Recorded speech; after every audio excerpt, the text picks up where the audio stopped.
Good afternoon. I'm Ted Williams. I'm the Chair of the Council on Transportation. I'll call the meeting to order of our December 14th, 2023 meeting. Before we start on our agenda, I do want to welcome our new member of the council, Marty Dodson. So Marty, thank you very much for being willing to come on board. It's nice to have another body here to help us out, make sure we always have a quorum and everything. So thank you very much. Pleasure. Thank you. So first item of business is to review our approval of the minutes. They have been distributed to us previously, but they're also in our packet here this afternoon. I'd entertain a motion to approve those minutes. So moved. Motion by John Gilbert, second by Bobby Viper. Any questions or comments on the minutes? Seeing none, all those in favor of approving the minutes, say aye. Aye. Opposed? Hearing none, the minutes are approved. Okay, Madam Secretary, your update. Great. Thank you very much, Mr. Chair. So you are familiar with me showing this is our first slide. This is our roadway fatality chart. So as of today, we are at 132 fatals for the year. So we are about 14% below where we were last year at this time. As you'll recall, last year was one of the deadliest years that we've had in our state with 165 fatalities. So we are extremely grateful that this number is moving in the right direction. But we always do a multi-year comparison, so you see where we were in 2021. So we know that we have a lot of work still to be done, but we are just grateful that we are seeing this number move in the right direction. Like I said, continuing to work on the implementation of our strategic highway safety plan, and then just a few other updates. If you can go to the next slide, Pam. So I talked a little bit before, I think when our August meeting, just about the safety legislation that we were able to get done over the last year. And we still have the open container law that has passed the House, but will be heard in the Senate, hopefully, come January. And so we are eager for that to happen. The other thing that we are looking on, especially, we have the data in looking at the number of DUIs that we're seeing in our state and the repeat offenders of DUIs. And so we are actively working with the Attorney General's office to see if there is something that we can do this coming session to strengthen our DUI laws, and especially when we have repeat offenders. I mentioned before the creation of a new traffic safety unit within DSP that DelDOT is going to be funding. That got approved in this last budget round. So we are actively working with DSP. They are getting that unit up and running. It will eventually be 11 officers as part of this unit, but again, they will be focused on roadway safety. Our team will be able to work with them collaboratively on identifying where roads that they're going to be targeting. As far as what we're seeing is with speeding, with crashes, with fatals. And then we're also going to be able to kind of really see what the roadway speed was before and after the enforcement piece of that too. So we'll be using a lot of data to track this and getting reports from DSP on a quarterly basis on what they are seeing, number of citations, types of citations. We will be working with them on a distracted driving initiative where one of their officers is actually in one of our 10-wheel dump trucks with one of our operators, because they're sitting up high and they will be able to see if people are on their phone or, doing things that they should not be doing while driving a vehicle, and being able to dispatch ahead for to an enforcement. So we piloted that 3 times this last year. And so we're looking to expand that even further. And then lastly on that, we were able to get the ability to use automated speed cameras for enforcement in our work zones, as well as Newcastle County municipalities and residential districts. So our team has drafted regulations on how that is going to be implemented. That is out for public comment right now. We are working with our red light camera vendor, who will be supplying the cameras for this effort as well. Same as what we had on the I-95 corridor. So we are hopeful that we'll be able to start deploying some of these speed cameras, at least in some of our work zones in the next, I would say, early quarter of next year. On that fatality chart, you'll see that we've had 9 fatals in work zones already this year. which is significantly higher than last year. And so we are working, with our contractors, looking at MOT, to seeing are there things that we can be doing to keep those work zones safer, and automated speed enforcement. While it will not be on every work zone that we have throughout the state, we will have criteria developed for that. We're hopeful that this will be another tool that we can use to slow people down. Our Be Delaware Towards Zero Deaths campaign. This is going to be our new safety campaign that we're going to be launching at the beginning of the year. So just really excited about that. And then we are going to be hosting a Delaware Highway Safety Summit. It will be April 17th at the Chase Center. I will be sending you all the registration to sign up for that. Hopefully you'll be able to attend. It'll be a day-long summit where we're going to bring our partners from across the state, some national leaders in safety in, and really have a day focused on all aspects of safety, all modes of safety, and really just have a really great dialogue around this. Next slide. So I did want to provide a few updates for you since the last time we met in August. So I'm very happy to report that the new the McDowell Claymont Transportation Center is open for service as of December 4th. We had a wonderful ribbon cutting and naming ceremony there a few weeks ago. It was a very cold day.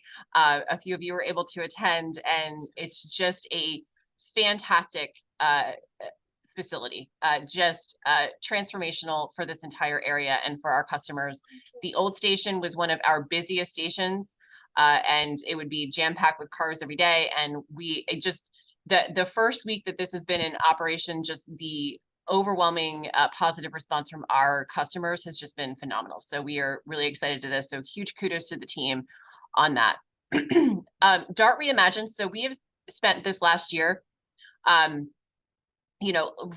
really kind of doing a deeper dive and analysis on how we are providing transit service. So, with the pandemic, ridership trends have definitely changed. And we've spent this last year with a consultant doing outreach to our riders and to different stakeholders throughout the state, really kind of to try to identify what is the need that is out there, and how can we, from a transit agency, provide better transit for our customers, more efficient transit, and more accessible transit. And so we are wrapping up the recommendations, and we'll be looking to kind of roll those out early in the year. So the next time the COT gets together, we'll be sure to send you the briefing packet in advance on what these recommendations will be. And there'll be some short-term and then long-term implementation plans that we'll be putting forward. So really excited about the feedback that we have gotten from our riders and from businesses and communities and everybody that's been participating statewide. We've gotten great feedback, and so we've been able to take all that and really kind of put forth some meaningful recommendations. So more to come on that. And then on the our NEVI plan. So as you all know, through the bipartisan infrastructure law, we received money from federal government for the installation of charging units, and these are focused on our alternative fuel corridors. So these are 95, 495, 295, Route 1, 13 in our state. So we've created our plan. Federal Highways has approved it. We have gone out to RFP for proposals on the implementation of NEVI. And so what our plan will consist of is 11 different stations on these alternative fuel corridors. Each station will have multiple ports and hookups, but those, again, yet to be determined by what kind of proposals we get back. So that process closed. We received, we have about, I think, 7 proposals that we have a committee that will review and rank, because this is a professional services bid. So they will go through their review process and rank those. And so we hope in the next, I would say, month or two to be able to really kind of roll out, make the decision as to who we're moving forward with, and then start the implementation process of these charging units along the alternative fuel corridors. Next slide, please. So just to give you a little precursor of the Transportation Trust Fund. So as we are preparing our fiscal year 25 budget, just to give you a sense of where we are. So we are looking at a fiscal 25 budget of $1,063.7 million. You will see our revenue sources with the tolls, DMV fees, and motor fuel tax. We have our bond proceeds, our DTC fare box at about 18%, which is still, while this has slowly started to increase, it is still significantly lower from where we were prior to the pandemic. Prior to the pandemic, we were collecting about 27 million in fare box. So just to put that into context, we still have some recovery that we have to do there for the ridership. Our federal funds with the increase, and then a new thing that you're seeing is $1.3 million for US 301. As you all know, once we hit, I believe 35 million in our in recouping the revenue, then we are in the toll stabilization fund, we were able to start to split that revenue between paying the TIFIA loan back and then revenue that could go to the trust fund. Well, we have hit that target ahead of schedule. So for fiscal year 25, we will actually start showing a slight bit of revenue for US 301. Next slide, please.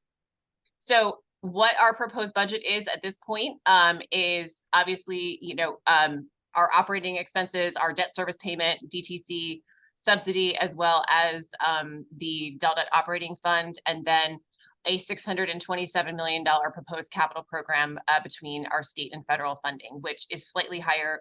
This year's current capital budget is $624 million, so just pretty much on par, just slightly above where we are this year. Excuse me. Next slide, please. Again, the US 301, we always track this separately because it does have its own toll revenue. We're projecting just under $25 million for next fiscal year. Again, the breakout of that funding with the primary going to debt service, having set aside for our operations, repairs and replacement fund for future capital needs, the toll stabilization fund, and then again, that excess revenue now for the first time that we will now split between that and the TIFIA repayment. This trend, you see, this is based on our October DFAC. Obviously, DFAC will meet on Monday, and we will update those numbers accordingly. But we are still projecting about a 1.5% growth across the board in our categories. One thing that we are still seeing, and we will discuss this at DFAC, is we are still seeing an uptick in the DMV revenue around the dock fees. And as you know, it's a percentage of the sale of the car. So while we haven't been selling as many cars, the cars are more expensive. And so the actual revenue has increased from that standpoint. So something that we're continuing to track there, but we have seen a slight uptick in the dock fees.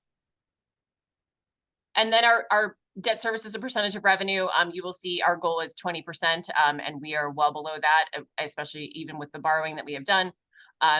We have been maintaining a very strong debt service percentage. And I believe with that, that is my last slide. So before Pam gets into any the questions of the new CTP, happy to take any questions from members of the council. Question about the electric charging stations. Are they gonna be for charge? I mean, are you gonna charge for that, or is it? So yes, so that is going to be part of the proposal. So we are we're going out to an RFP. It'll be a private company that will come in. There will most likely be a charge associated with that. We just don't know what it's going to be yet.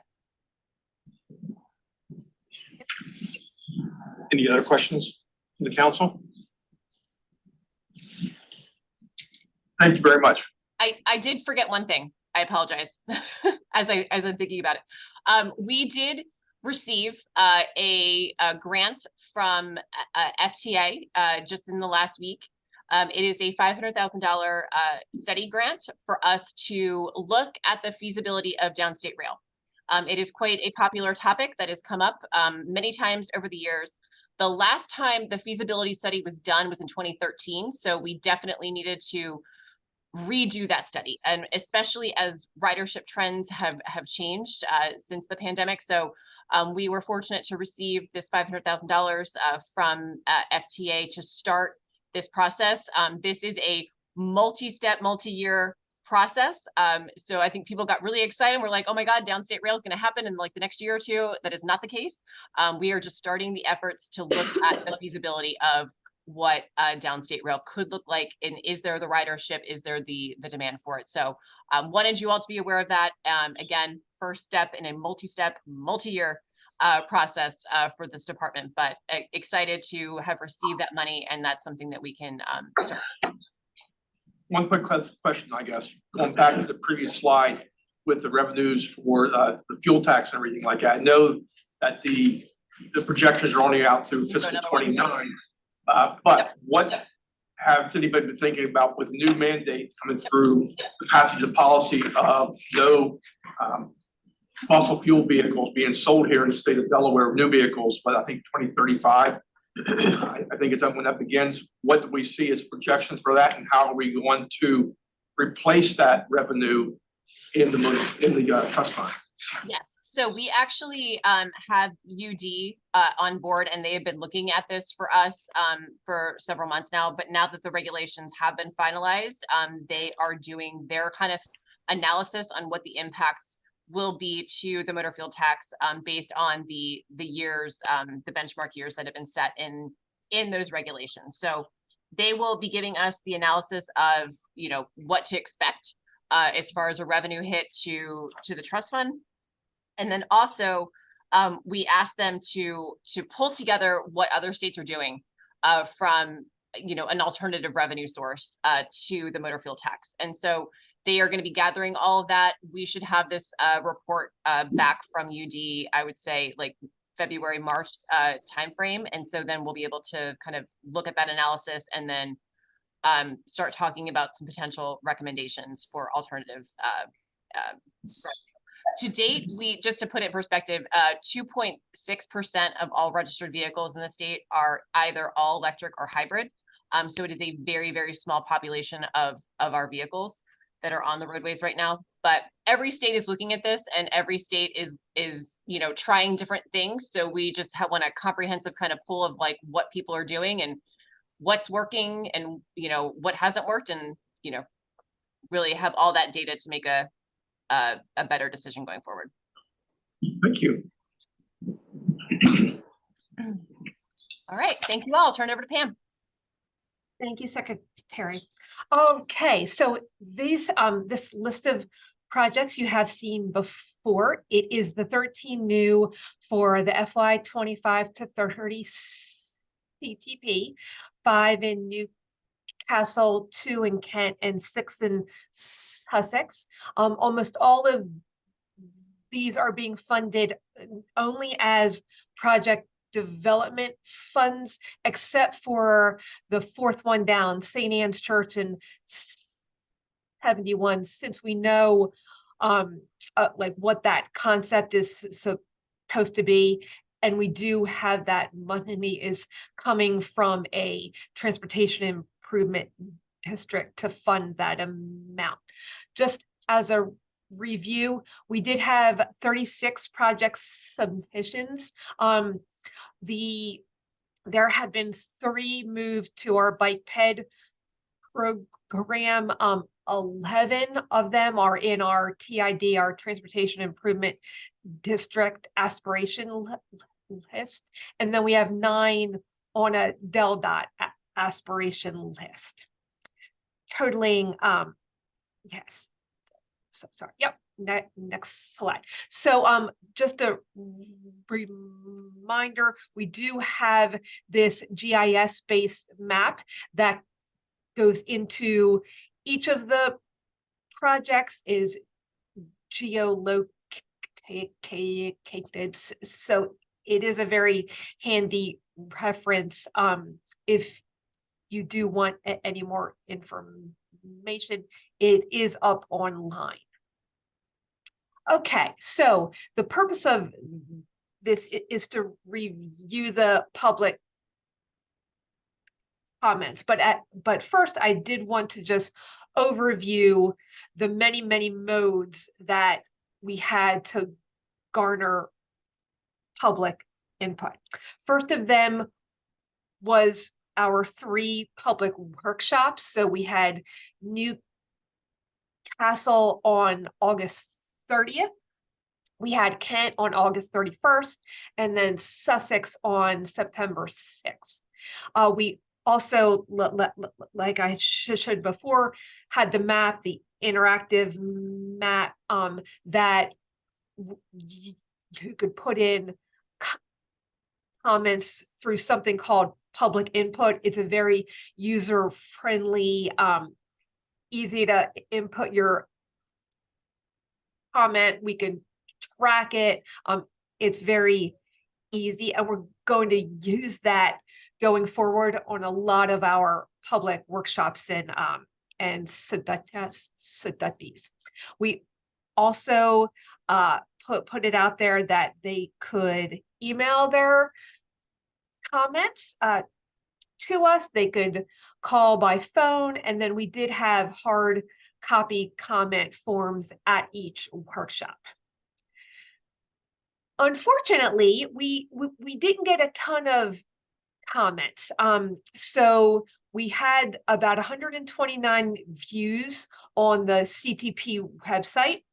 We did do a YouTube video, so I actually recorded and explained all of the projects as part of that YouTube video. So we had that option just to put the word out there.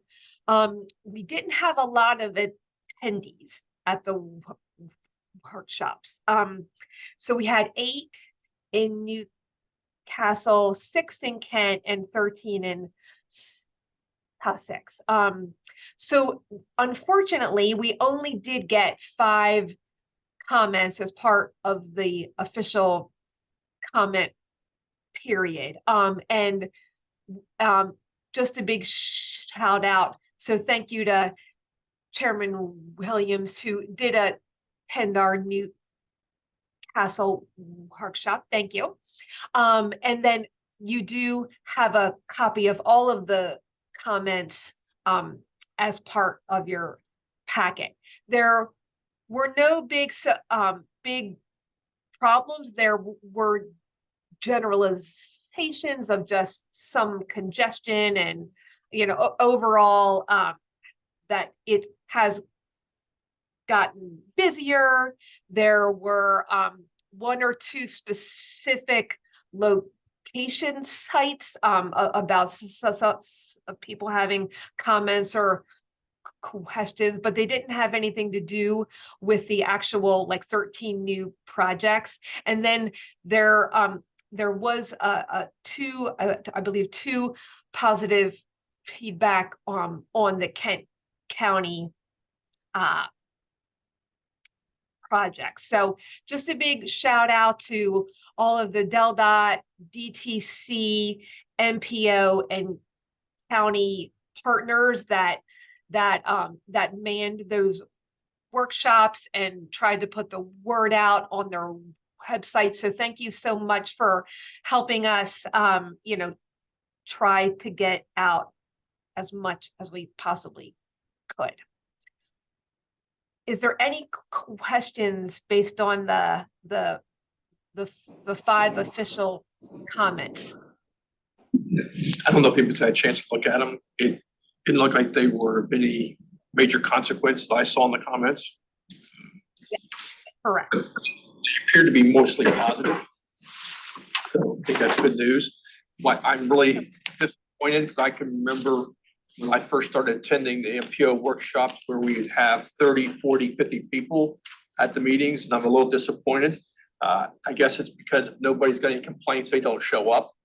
But I would love to see more people coming out and participate because it's spending a lot of their tax dollars. But you can't lead a horse to the water if they don't want to go. Very true.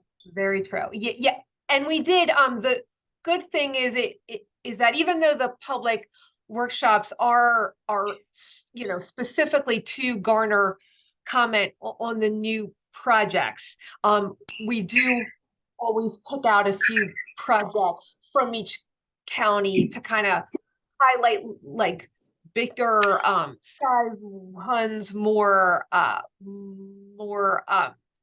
more impactful projects, and we do have project development staff on standby to speak about any questions that people have on that. But yes, okay. Any other possible questions for the council? Thank you, Pam. Oh, great. Okay, so just a reminder, we are going to be revamping this, doing some tweaks on the project prioritization process. So right now, this is the existing criteria with associated percentages and how we come up with those scores. And then the process that we're going to do, so the regular COT meetings are in yellow, and we're going to be including 2 special ones in blue to specifically, so in all of the yellow ones, we're going to be talking about the prioritization criteria, but we are going to include those 2 blue ones if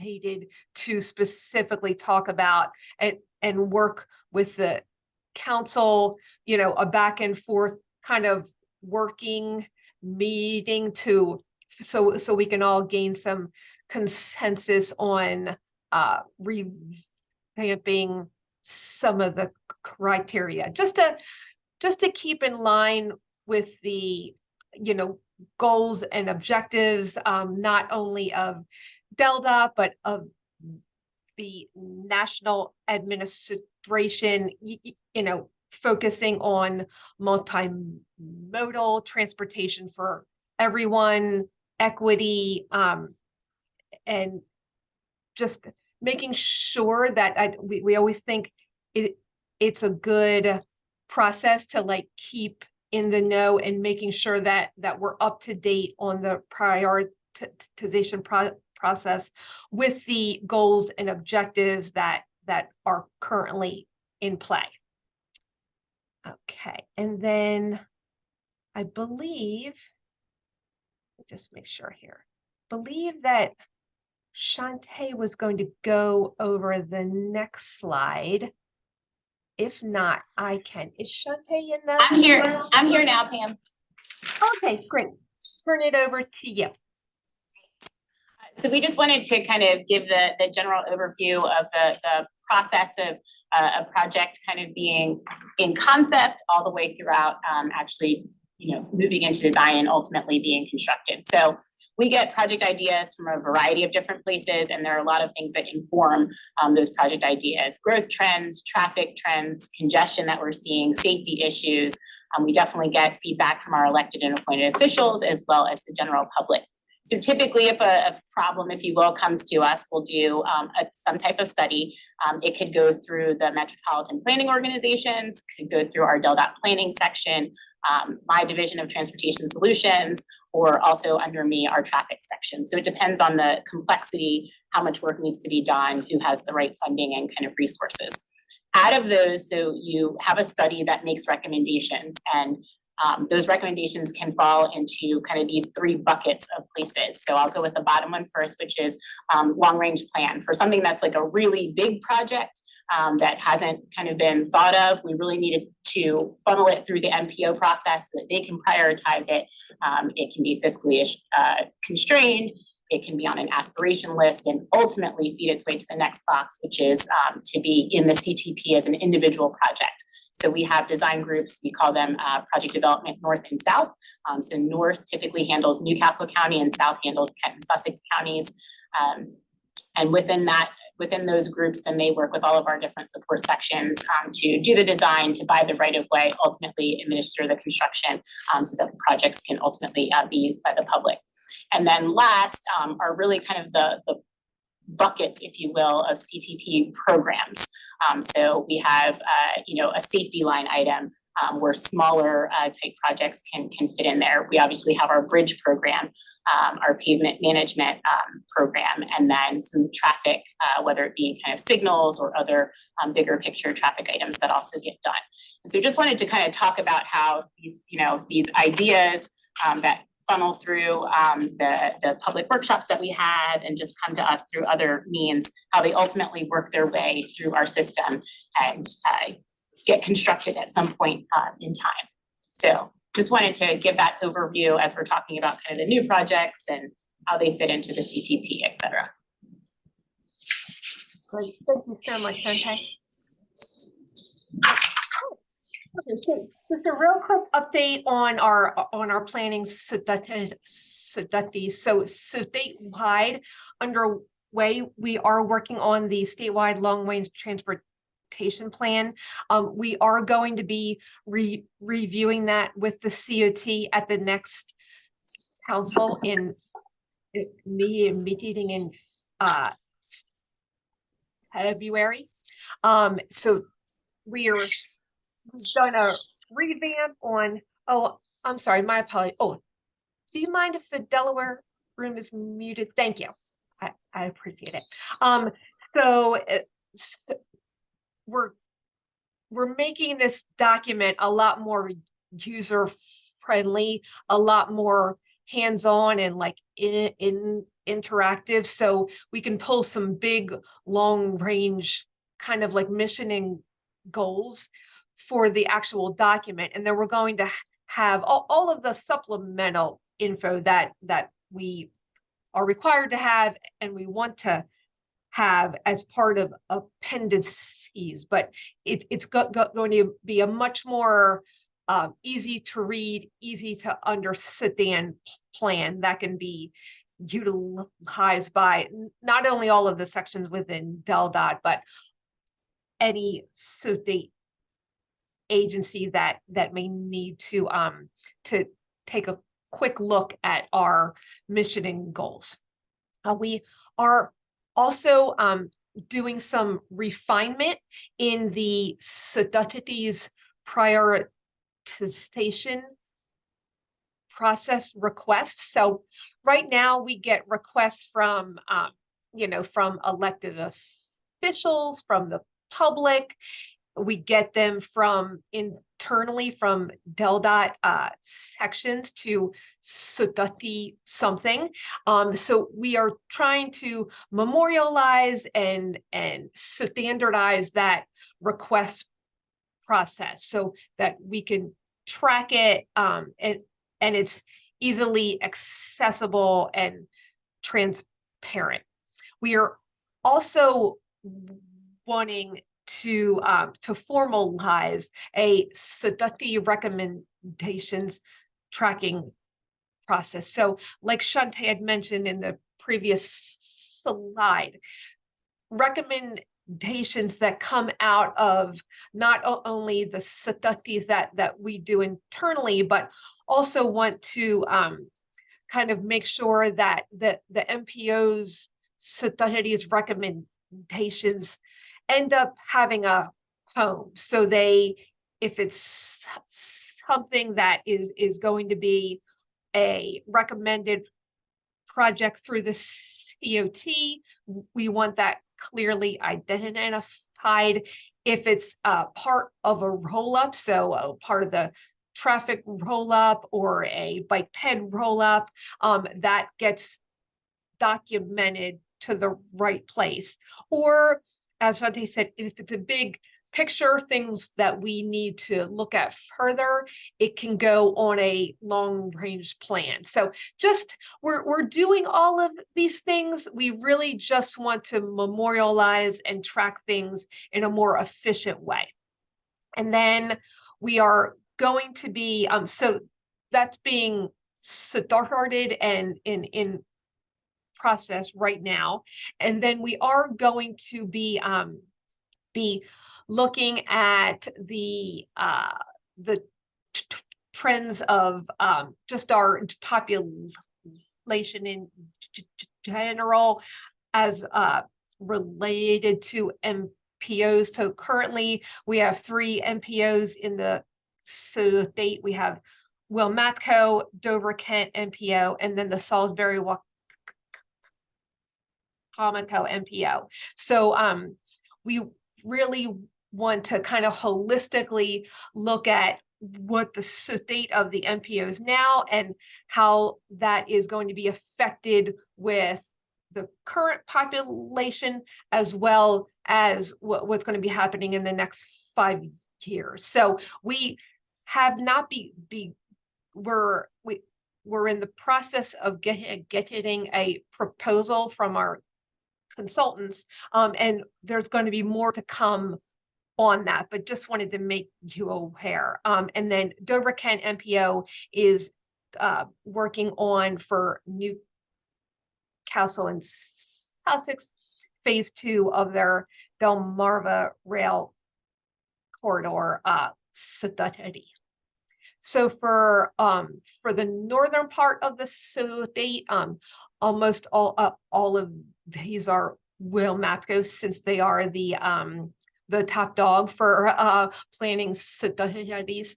So Churchman's is done, the Route 9 Newcastle Avenue, and even though I say that these are done, they do have, you know, short, medium, long-term recommendations. So trying to pull all of those to kind of get them in the right spot. And then the work, they're finished their long range plan. They recently completed the Ardens and the 95 cap, and then underway is the Churchman's Crossing TID. So that's our planning group, Sarah Coakley, in combo with Bruce and Colton from our group, working with Newcastle County and Will Mapco and our consultant to create a new Churchman's Crossing TID. The Kirkwood land use study is ongoing. We actually had our first meeting on this week, Monday, I think. Yes, it was a great turnout. There were a bunch of people that came. They were very engaged, and it was a really great workshop. And then to be started, the Newport Transportation Study, to be started shortly. And then for Kent, recently done Dover Air Force Base, that's been completed, east-west truck study, and then the Kent County part of the rail corridor. Underway is the implementation and tracking. So going that next step for the Dover Air Force Base compatible use, as well as the Bay Road Bike and Ped study that's being done in-house by the Dover Kent MPO. So they're going to have projects that are going to be recommended to come out of that.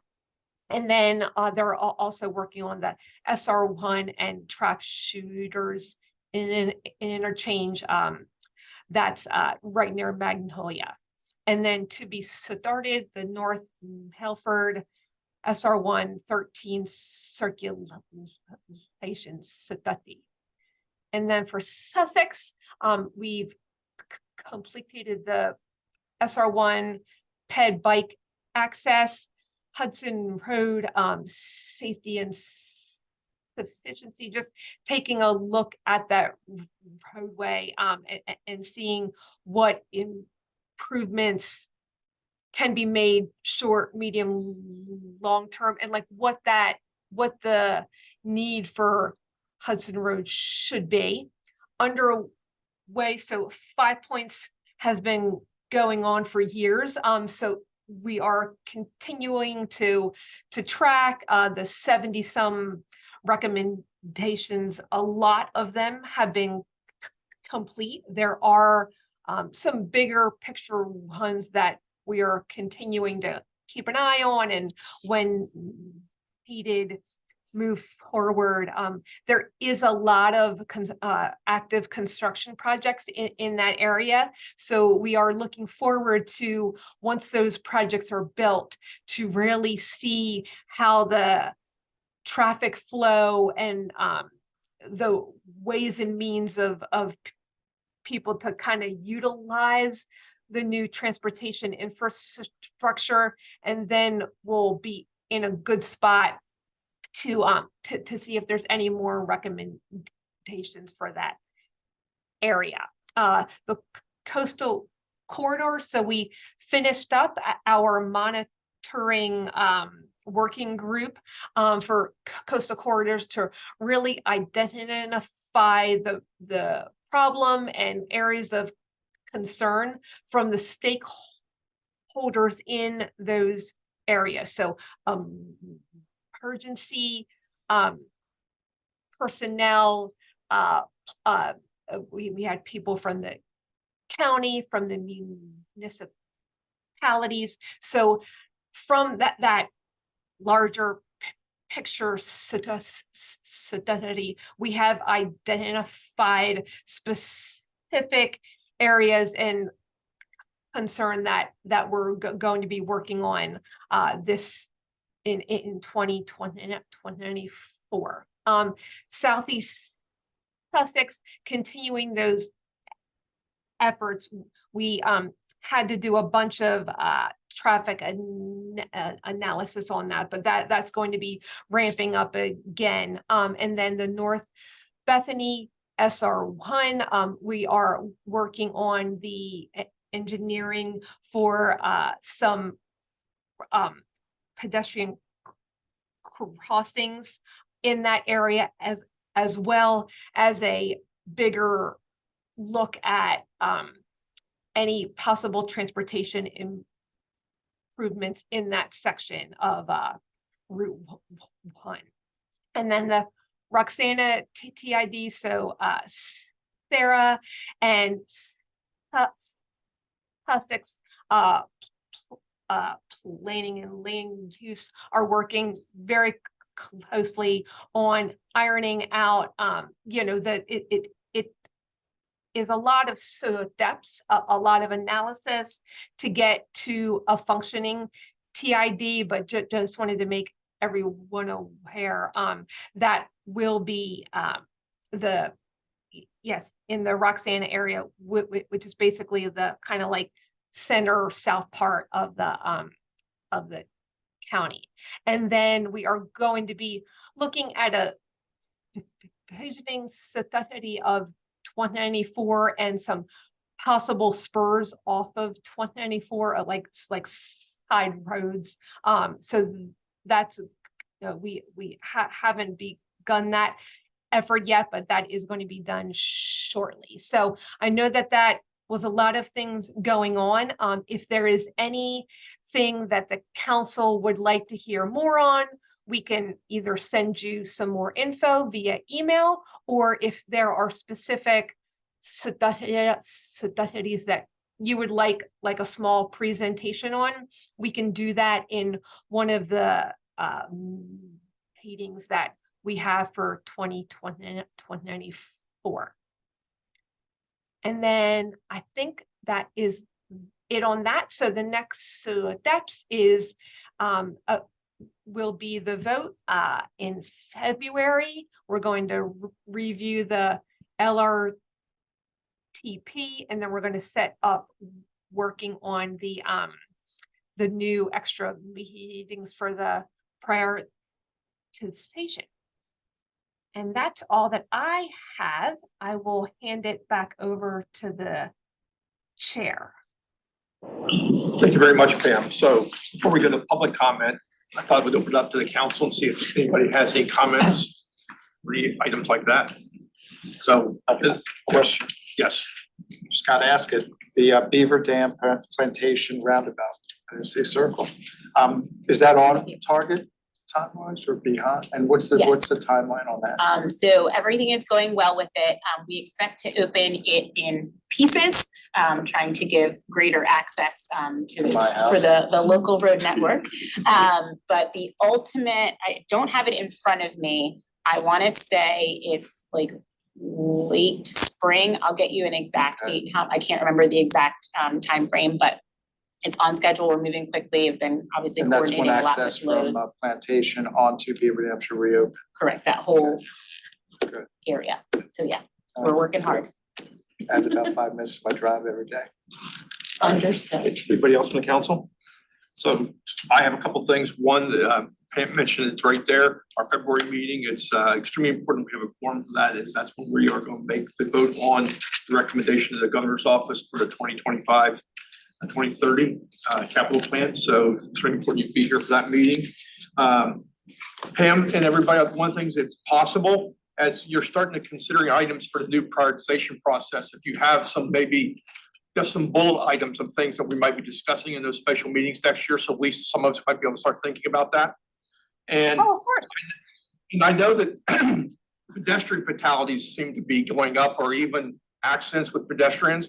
But I was going to point out something I saw when I was in Wisconsin over Thanksgiving, a small little town in Wisconsin where they have a lot of unsignalized crossings.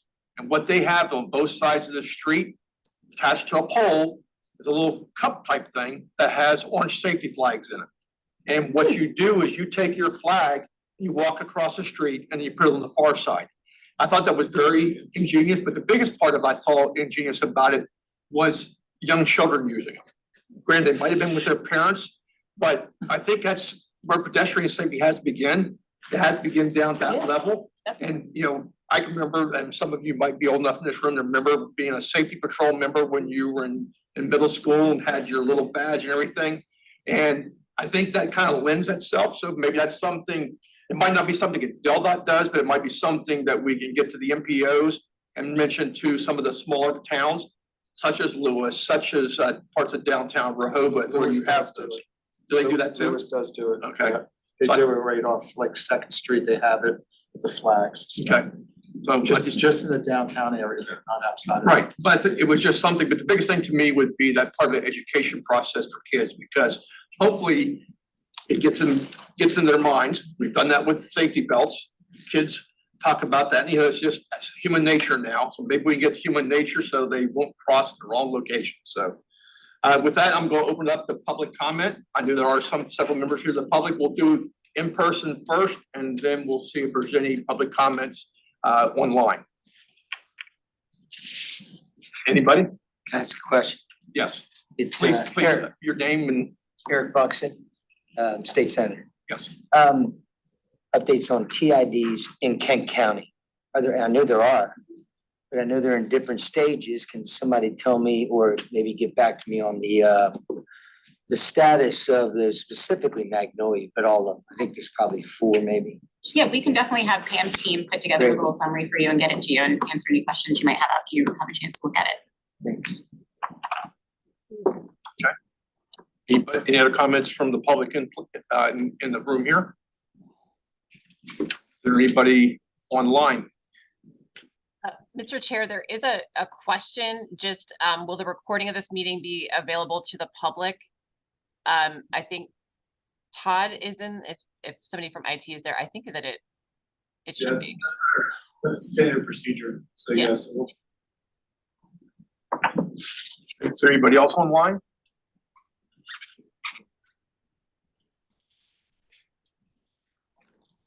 Hearing none, it appears that this might be a record.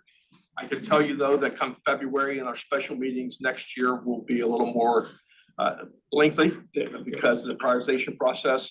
I know a lot of us on the council that were here in 2020 have a lot of opinions about how the prioritization works and how critical it is, knowing that safety is the most important piece. But I do know there's a lot of things on there that we want to make sure that stay in that. So with that said, I'll entertain a motion to adjourn. Make a motion. We are adjourned. Happy holidays, Merry Christmas, and all the others. So everybody, thank you very much for attending and have safe travels.